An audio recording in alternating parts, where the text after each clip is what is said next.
Hello everyone, a very warm welcome to Desire S YouTube channel. Friends, we are going to start with today's news. The Hindu को हम लोग cover करते हैं और हिंदू में केवल एडिटोरियल सेक्शन से ही इम्पोर्टेंट न्यूज़ है, नथिंग एल्स इज़ इम्पॉर्टेंट। और इसके बाद जो है इंडियन एक्सप्रेस में हार्डली 2 टॉपिक्स हैं जो इम्पॉर्टेंट है, जो आज हम लोग वीडियो में कवर कर लेंगे। एडिटोरियल में an education policy that is sweeping in its vision, ये इम्पॉर्टेंट है, एंड ए लॉन्ग रोड, ये 2 इम्पॉर्टेंट है। और ये it is related to NEP से रिलेटेड है, नेशनल एजुकेशन पॉलिसी जो अभी आई है उससे रिलेटेड ये टॉपिक्स हैं। And getting ahead of the constitutional practice, ये जो है अभी जो राजस्थान में इशू चल रहा है उससे रिलेटेड ये टॉपिक है। So we are going to cover it very quickly. और an education policy that is sweeping in its vision, let me tell you one thing कि एजुकेशन पॉलिसी पहले कब आई थी। ओके, सो 1968 में आई थी। ओके, फर्स्ट ऑफ ऑल 1968 में आई थी, इसके बाद आई 1986 में, फिर आई 1992 में, एंड इसके बाद अब आई है 2020 में। सो 1968 में जो आई थी ये कब आई थी? ये इंदिरा गांधी जी के टाइम में आई थी। 1986 वाली राजीव गांधी जी के समय में आई थी। 1992 की जो एजुकेशनल पॉलिसी है ये आई थी नरसिम्हा राव की गवर्नमेंट के टाइम आई थी। अब जो है ये किस में आई है? ये मोदी गवर्नमेंट में आई है। ओके, सो इतने टाइम जो है 4 टाइम्स जो है नेशनल एजुकेशन पॉलिसी इंडिया में आई है। सो देखा जाए तो sweeping in its vision 2 committee reports हैं, एक्सटेंसिव नेशन वाइड कंसल्टेशन के बाद NEP 2020 जो है वो आया। एंड इसमें क्या है कि बहुत सारा चेंजेस लाने की कोशिश करी गई है, फ्रॉम प्री स्कूल से लेकर डॉक्टोरल स्टडीज़ तक, as well as from the professional degree से लेकर वोकेशनल ट्रेनिंग तक। ओके, सो ये 21st सेंचुरी की नीड के अकॉर्डिंग जो है इसमें थोड़ा सा फ्लेक्सिबिलिटी भी लाई गई है, और डिफरेंट पाथवेज, डिफरेंट जो है डायरेक्शंस लिए गए हैं, डिफरेंट अप्रोचेस ली गई हैं for the learning as well as the self actualisation.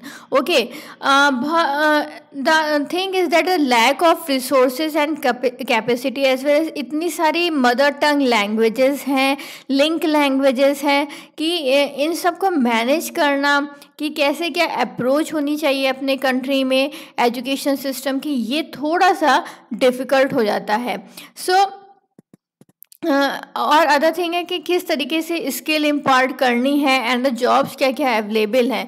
सो ये चीज़ें, ये सारे पॉइंट्स जो हैं कि रिसोर्स कैसे मैनेज करना है। Other thing is that mother tongue कौन सी लेके चलनी है। ओके, पहले क्या था कि हिंदी कंपलसरी कर दी गई थी, बट जो है इसके बाद जो डेडलॉक आ गया उस बिल में, तो हिंदी को जो है नहीं करा गया, मदर लैंग्वेज को प्रेफरेंस दी गई। ओके, इसके साथ किस तरीके की स्किल इम्पार्ट करनी है, कौन से क्लास से इम्पार्ट करनी है, ये चीज़ भी एक पॉइंट रहा। So it recognises the primacy of the formative years, कब से होना शुरू? फ्रॉम द एज ऑफ 3, ठीक है, टू 8, 3 से 8 ईयर्स ऑफ एज तक एक फॉर्मेटिव स्टेज होती है, जिससे कि चाइल्ड का फ्यूचर जो है वो जो है डेवलप होता है। ओके, ये 3 से 8 जो ईयर्स होता है, इसमें कहते हैं कि जो ब्रेन डेवलपमेंट है, ओके, वो बहुत स्पीड अप प्रोसेस में होता है। मीन्स जो आप सिखा लोगे वो 3 to 8 ईयर्स में वो लॉन्ग लाइफ रहेगा उस बच्चे के दिमाग में।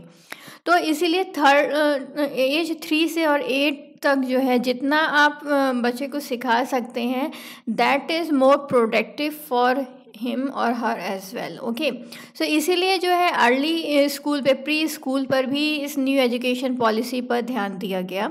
एंड इसमें क्या है कि बच्चा जो है ज़्यादातर क्या होता है कि जैसे 3 to 8 जब एज का बच्चा होता है, तो उस पर आजकल क्या है कि जस्ट बिकॉज इंग्लिश कल्चर होता है कि ज़्यादातर पेरेंट्स जो हैं बच्चे से इंग्लिश में ही बात करते हैं, एंड जो है उनकी जो मदर टंग है, ओके, मदर टंग पे वो इतना फोकस नहीं करते हैं। ओके, कभी कभार स्टैंडर्ड ऑफ लिविंग को मेंटेन करने के लिए ये सारी चीज़ें होती हैं, बट अब बच्चा जो है अगर उसको मदर टंग होता है, अगर उसमें आप बात करेंगे तो उसके लर्निंग प्रोसेस जो है वो काफ़ी इंक्रीज़ हो जाएगी। ओके, और उसका ब्रेन का डेवलपमेंट बहुत अच्छा होगा according to one study. Okay, blue colourisation of vocations हो गया इन आवर सोसाइटी, एक हर्डर है जो कि blue colourisation that type of job which is not considered good. तो इस तरीके की जॉब से एक हर्डर है अपने सोसाइटी में, बट इसको भी मेरिट बेस पे लेना चाहिए। And needless to say that 100% जो है, जो ग्रॉस इनरोलमेंट रेशियो है इन स्कूल में, वो लाना है कब तक, लगभग 2030 तक। Okay, so new education policy है proposes a multidisciplinary higher educational framework with portable, जो means it is very good because एक मल्टी डिसिप्लिनरी अप्रोच होगी। मल्टी डिसिप्लिनरी स्ट्रीम में एस्पिरेंट्स जो हैं, जो स्टूडेंट्स हैं, वो एनरोलमेंट ले सकते हैं according to their choice. Okay, and even multiple exit system भी होगा। एक सर्टिफिकेट के फॉर्म में एग्ज़िट कर सकते हैं, डिप्लोमा के टाइप में एग्ज़िट कर सकते हैं, और डिग्री लेने के फॉर्म में एग्ज़िट कर सकते हैं। सर्टिफिकेट मतलब सर्टिफिकेट तब होगा जब 1 ईयर का होगा, तब वो सर्टिफिकेट, अगर उन्होंने 1 ईयर, जैसे बीए का कोर्स है या बीएससी का कोर्स है, ओके, तो अगर उन्होंने 1 ईयर का करा तो उन्हें क्या मिल जाएगा, तो उन्हें सर्टिफिकेट मिल जाएगा। ओके, एंड अगर उनका जो है 2 ईयर उन्होंने वो कोर्स करा, ओके, तो उन्हें क्या डिप्लोमा लेके उन्हें एग्जिट करने का ऑप्शन मिलेगा। अगर 3 ईयर का करा तो उन्हें क्या होगा, डिग्री प्रोवाइड हो जाएगी।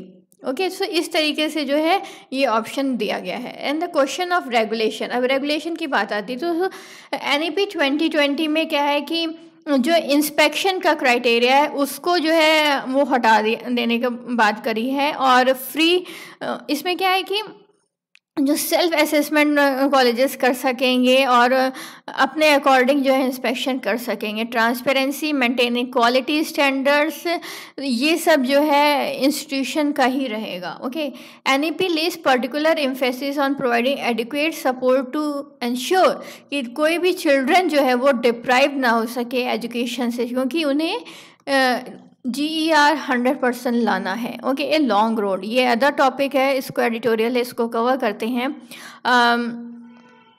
The policy aims to eliminate problems of pedagogy, जो एजुकेशन टीचिंग रिलेटेड प्रॉब्लम है वो चीज़ सॉल्व करेगी। स्ट्रक्चरल इनइक्वालिटीज़, इसको सॉल्व करेगी, एज वेल एज एसिमेट्री लाने की कोशिश करेगी, और कमर्शलाइजेशन को रैम्पेंट करेगी। सो जो न्यू एजुकेशनल पॉलिसी है वो जो है क्या कह सकते हैं कि प्राइमरी स्कूल्स का जो पुअर लिटरेसी रेशियो है और न्यूमरेसी आउटकम, मतलब बहुत कम बच्चे आते हैं, as well as drop out होने लगते हैं कब, मिडिल और सेकेंडरी स्कूल में।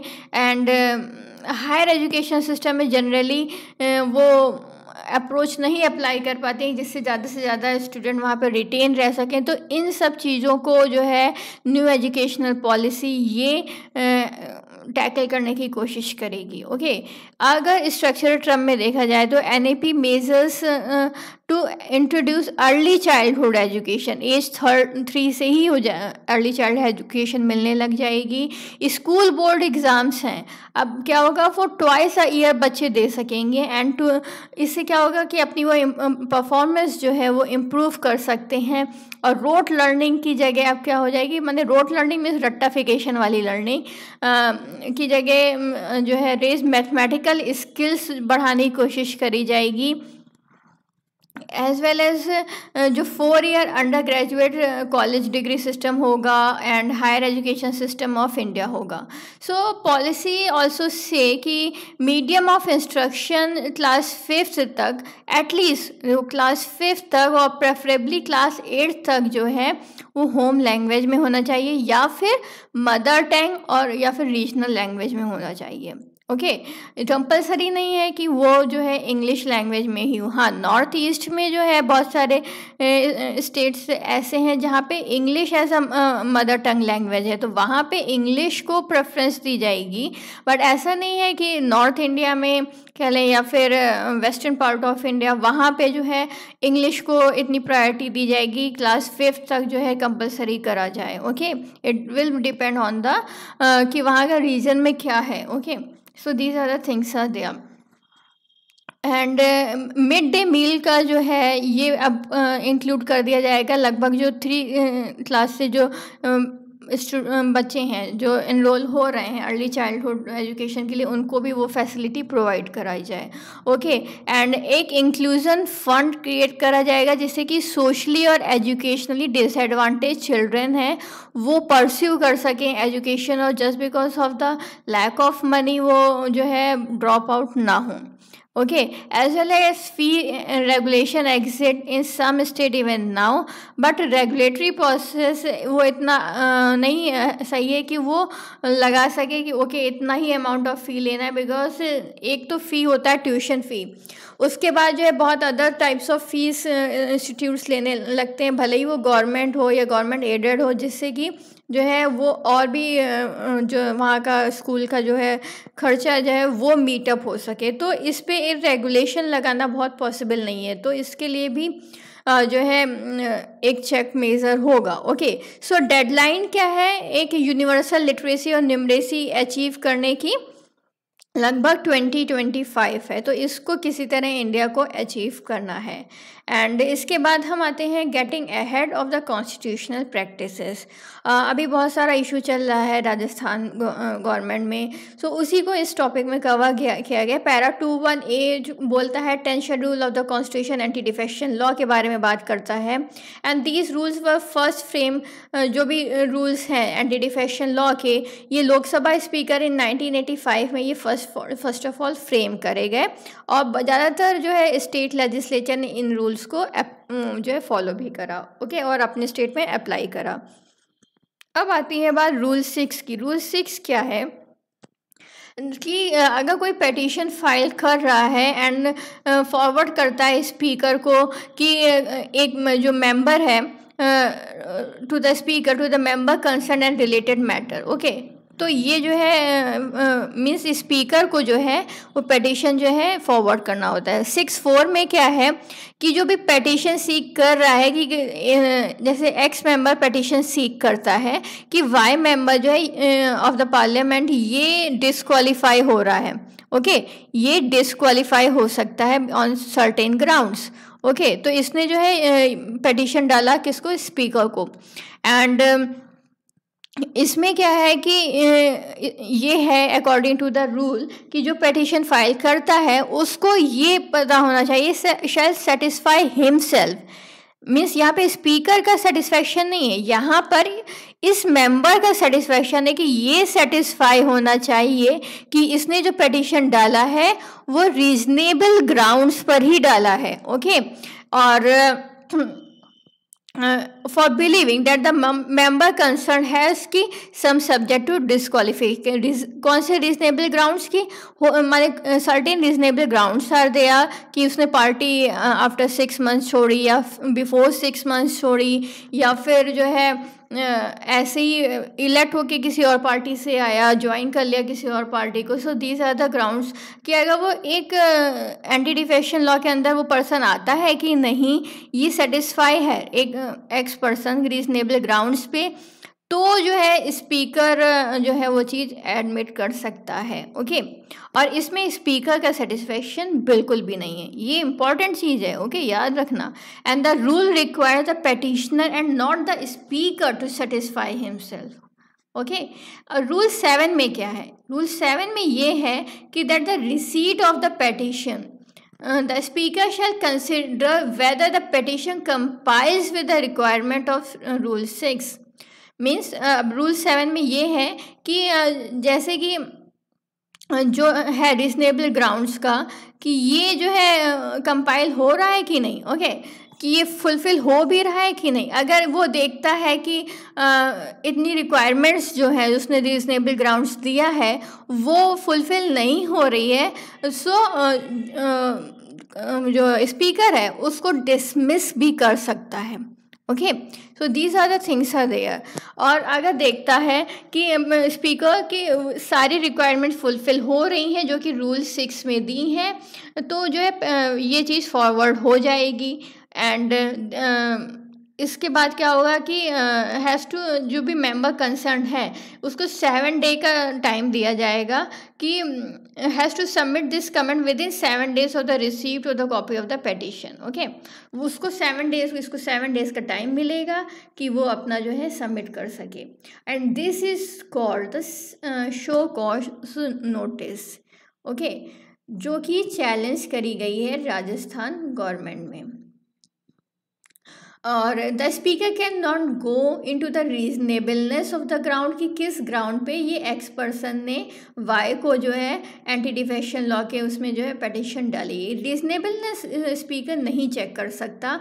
एंड जो भी है कि only through a proper hearing speaker be able to know whether the reasonable ground exit for disqualification, वो exit होता भी है कि नहीं, ये स्पीकर बाद में जो है हियरिंग के बाद ही वो डिसाइड करेगा। मीन्स 7 डेज का टाइम दिया जाएगा वाई पर्सन को, उसके बाद जो है एक हियरिंग होगी, उसके बाद ही स्पीकर वो देखेगा कि जो है कितना रीजनेबलनेस है। इट कैन दस कंक्लूड कि speaker as forwarding the petition can not be legally challenged as he is acting in accordings with the rules. तो इस चीज़ को चैलेंज नहीं किया जा सकता है।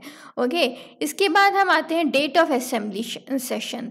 वहाँ पे राजस्थान गवर्नमेंट में डिस्प्यूट है कि कितने डेज़ के अंदर जो है, अभी 21 डेज़ नहीं हुए हैं, वहाँ के गवर्नर ने बोल दिया, तो रीअसेंबली कैसे हो सकती है ओके वहाँ की असेंबली की। तो इस तरीके के डिस्प्यूट्स हैं। तो इस पे ये थोड़ा सा है कि कैबिनेट, नॉर्मल प्रोसीजर देखा जाए तो कैबिनेट डिसाइड्स करता है कि कब जो है किस पर्टिकुलर डेट को जो है गवर्नर को समन करना है असेंबली। ओके, और अगर जो है कैबिनेट के उस पे गवर्नर नहीं एक्ट करता है तो ये तो अगेंस्ट द कॉन्स्टिट्यूशन होगा। ओके, आर्टिकल 174 क्या कहता है, इम्पॉर्टेंट है। ओके, कि गवर्नर समन्स द असेंबली, लेकिन governor can only act on the advice of the council of minister. Summon तो करता है गवर्नर, उसके पास समनिंग पावर है, बट गवर्नर, देखो जो गवर्नर है या फिर प्रेसिडेंट है,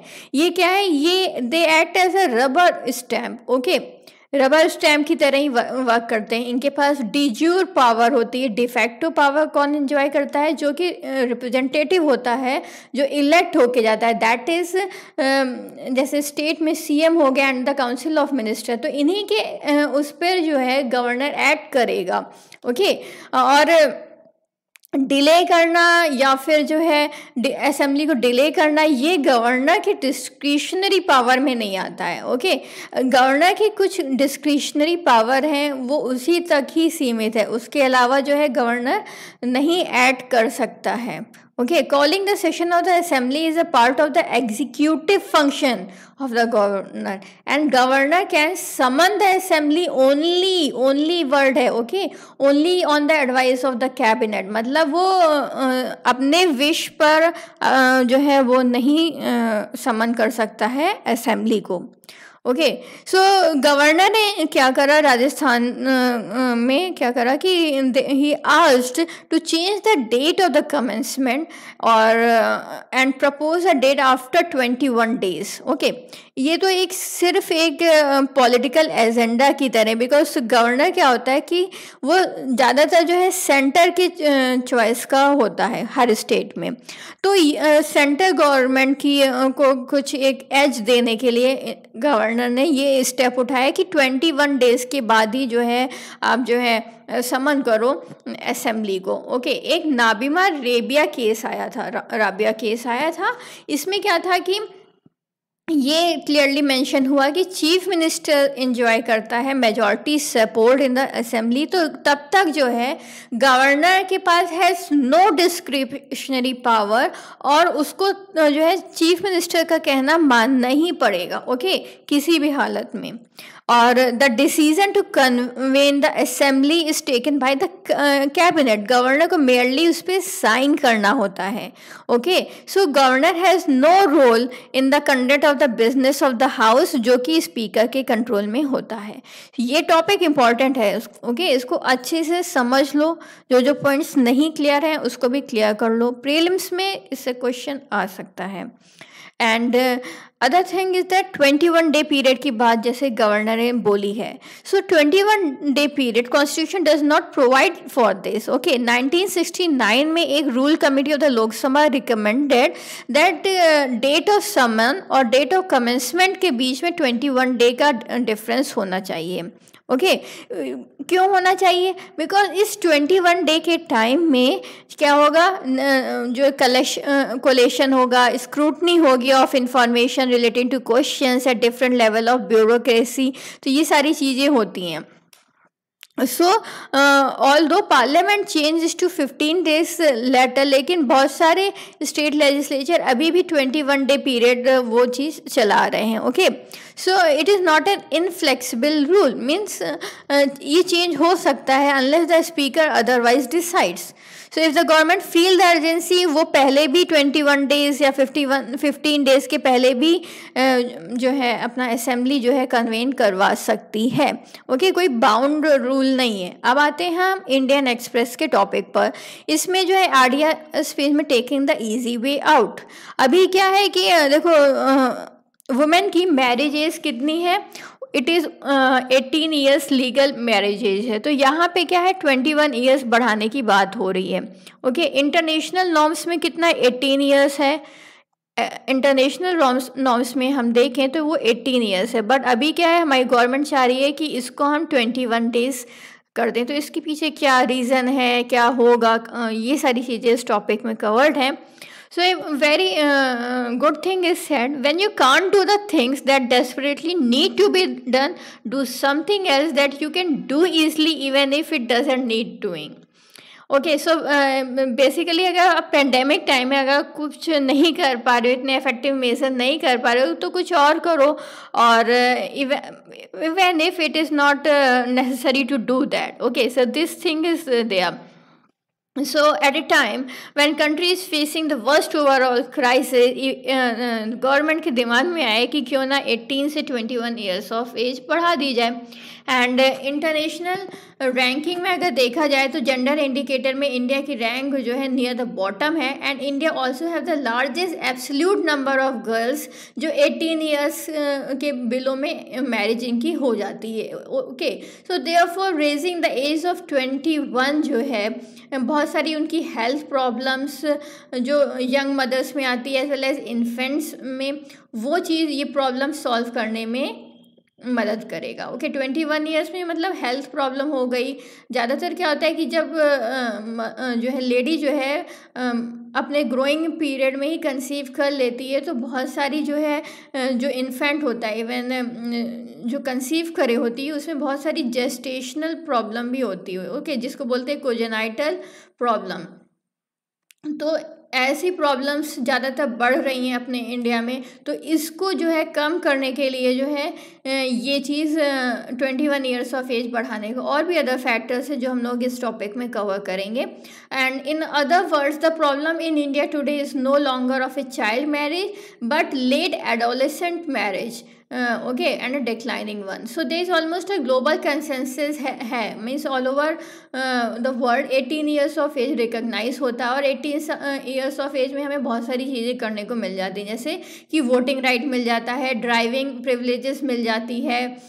ओके, और जैसे कि employment and sexual content at even younger ages, ये मिल जाता है. It is also the most common standard for marriage across the world.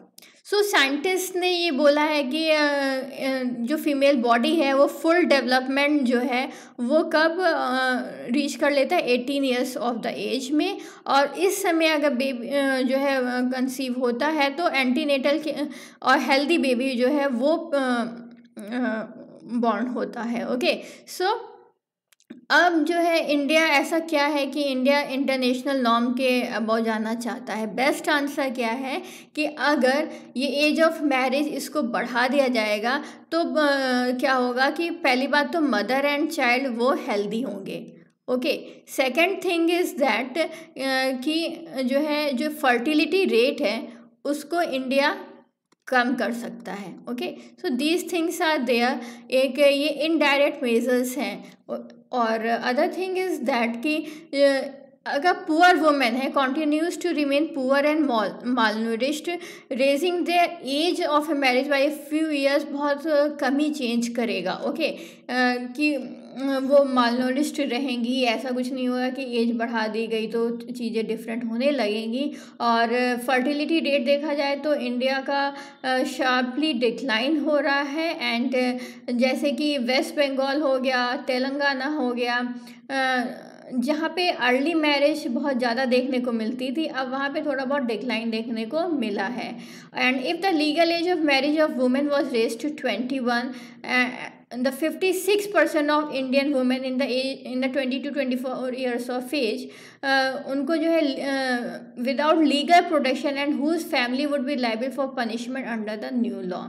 Okay, क्योंकि बहुत सारी जो लेडीज़ हैं उनका जो है दे मैरिड बिलो द 21। अगर इसको बढ़ा दिया जाएगा तो हो सकता है कि बैक डेट से बढ़ाया जाए तो कौन जो लाइबल होगा पनिशमेंट के लिए, कौन लाइबल होगा? These things are there.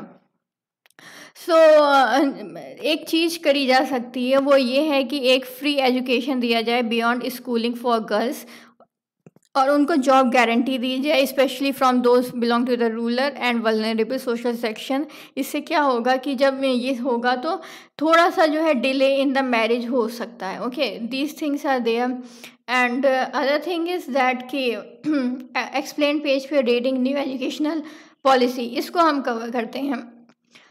What purpose does NEP serve? NEP क्या सर्व करता है? The need for a policy was first felt in 1964, okay, but जो है ये कब आई एक्चुअली में? 17 मेंबर एजुकेशन कमीशन बैठाला गया and it was headed by DS Kothari, और इसके बाद जो है फर्स्ट एजुकेशन पॉलिसी आई 1968 में। ओके, उनके DS कोठारी की जो इन्होंने सजेशन दिया था उसके अकॉर्डिंग। सो टिल डेट जो है इंडिया के पास 3 टाइप्स ऑफ एजुकेशन पॉलिसी आई है। 1968 में इंदिरा गांधी के टाइम पे आई, 1986 में राजीव गांधी जी के टाइम पे आई, एंड 1992 में नरसिम्हा राव जी के टाइम पे आई। ओके, सो अब फोर्थ वाली जो है मोदी जी के टाइम पे आ रही है।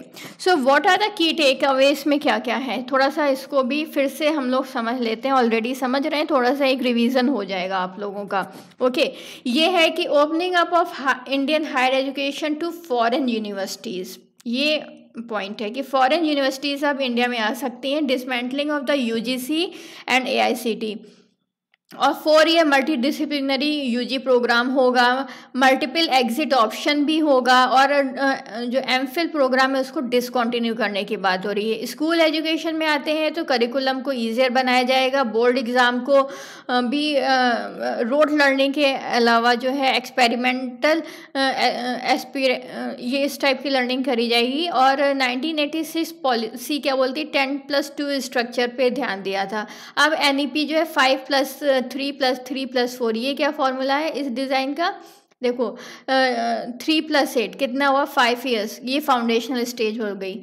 8 से 11 तक 3 ईयर्स, ओके, प्रेपरेटरी एज हो गई 3 ईयर्स अगेन। 11 से 14 ये मिडिल एज हो गई, ओके, स्टेज हो गई। इसके बाद आया 4, 14 से 18 ईयर, ये सेकेंडरी स्टेज हो गई। तो ये 5+3+3+4 इसका इस डिज़ाइन पे जो है पूरी एजुकेशनल पॉलिसी बनेगी।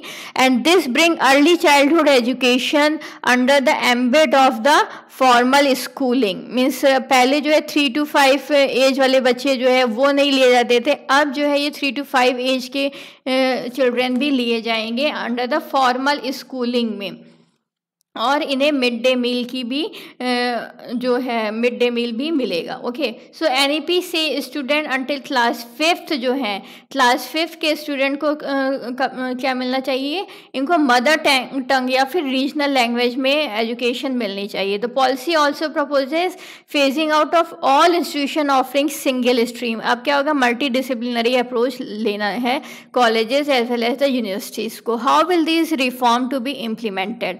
सो एक ब्रॉड डायरेक्शन होगा, प्रोवाइड करा रहा है NEP, and it is not mandatory to follow. Okay, क्योंकि एजुकेशन क्या है, एक कंकरेंट सब्जेक्ट है, सेंटर और स्टेट गवर्नमेंट दोनों ही इस पे लॉ बना सकते हैं। एक स्ट्रक्चरल फ्रेमवर्क ज़्यादातर सेंटर प्रोवाइड करता है, उसके बाद जो है कंकरेंट सब्जेक्ट में जो भी होता है उस पर एक स्ट्रक्चरल फ्रेमवर्क जो है सेंट्रल गवर्नमेंट प्रोवाइड करता है। उस पर सुपर स्ट्रक्चर बनाने का काम किसका हो जाता है? वो काम हो जाता है स्टेट का हो जाता है। सो डिफरेंट स्टेट्स जो हैं अपने अकॉर्डिंग जो है अपने रीजन के अकॉर्डिंग जो है वहाँ पे चेंजेस ला सकते हैं, और ये इमीडिएटली नहीं होगा।